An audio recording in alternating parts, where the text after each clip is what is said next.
All right, so let's talk about data stewards and subject matter experts. So one of the things is, I hear a lot of times that people say, we didn't get any buy-in from the stewards, and I always have to think and say, well, what does that mean? Like, what was your actual expectation for them, right? So, and I really do think that a lot of times the situation is that they did that mistake that Dee did with Deb in that example, where they sort of said, I need you to write a bunch of definitions, and what they find out is that, a year later, most of the people didn't do it, right? Or maybe they did it once and they haven't been doing it regularly, right? And so, that seems to me like that's a problem in expectation and a problem in approach. If so, you want to think about like what do we really expect them to do, and what's feasible for them to do, and what's the appropriate way to ask them, and is it clearly understood that this is their expectation? I again think that the best way to think about a data steward is like, these are the experts, and this is the people we want to curate, either author or review and approve this information around our data.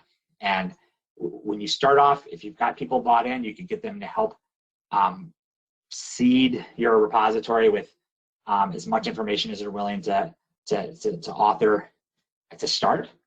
But I wouldn't press your luck on that, and just set it up so that you can engage them as needed, where they're much more likely to engage because there's a real problem, a real thing, and a real need, and not some hypothetical thing that feels like it's pressing against their time.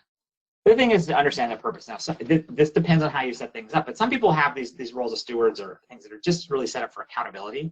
And I want to make this clear, if you're doing your roadmap, you realize that the primary reason that you're doing this is to satisfy the auditor, and the auditor said that you need to have a person who is the owner of this data system or this data domain, and you don't really care about that person's curations or expertise. You just need to satisfy the auditor. That's fine.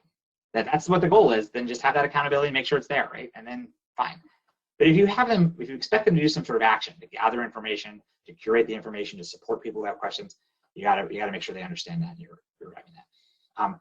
One of the things that I really recommend, and I talk about this a lot, is that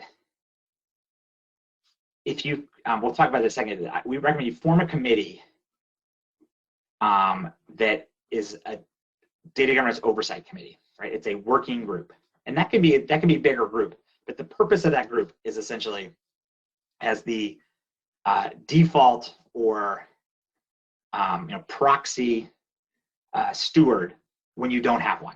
So if a request comes in where someone has an issue with the payroll and you don't have anyone from payroll who's bought in or said they're willing to be a participant or even willing to give you their phone number, that request can go to the data steward, the data governance oversight group, right? They can take that and then, figure out who's going to go try to figure this out, right? And find the right person and get their help, right? And if you do that, then maybe you can recruit that steward. But, and if 90% of the requests end up going to that data governance steward, that oversight group from when you start, that's fine, right? And those people can do their best to try to get an answer, and that's how you grow it. And that's better than having 90% of the requests go nowhere, or never rolling anything out because you don't have people in all the positions. So that's one thing we recommend that really help get the stewards in. Also to think about if you're dealing with reactive versus proactive requests, we kind of talk about that if you're asking people just to do stuff ahead of time in case, or if you're going to have them do stuff reactive. Now, of course, that doesn't mean that everything should be reactive. There are certain things that it's really important to be proactive about, right? So maybe you do have a process that says, we need to identify critical data in our organization that is PII from a policy standpoint. And so you have people tasked to do that as sort of a project, and so that you don't find out about that until after the fact, right? But still, if you've got like a new system or a new report, that can get routed to new data that's being captured. That can get routed for a PII, a privacy review if you've got some sort of steward for that as that comes up, just in time.